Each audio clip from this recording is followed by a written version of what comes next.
za delati. Pice sta me navdušila oči pa moj stric, zato ker me to pomirja. Nerad hodim v šolo in mi je to zabavno.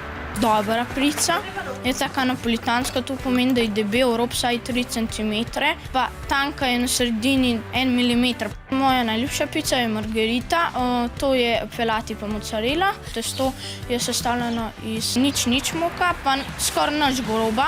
Potem rabimo kvas, olje, vodo pa sol. Sol damo zato na koncu, da ne pobije kvasov, kakor so v kvasu.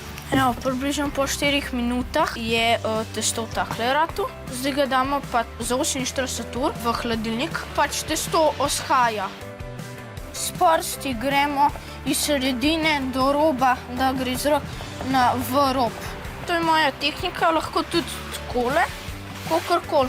Na to testo damo pelate. V pelatih je bazilika, sol in olje. In pol damo pa sir za margherito. Pač ne vem, mozzarella, karkoli, lahko tudi bufalo mozzarella. Zdaj, ko smo pico pripravili, se da popeči. Za margherito rabimo 400 stopinj, pa 1 minuto pa pol se približno peče, lahko tudi več. Za doma pa tam 240-250 stopinj. Se pa peče približno tam 12 minut. Dober tek.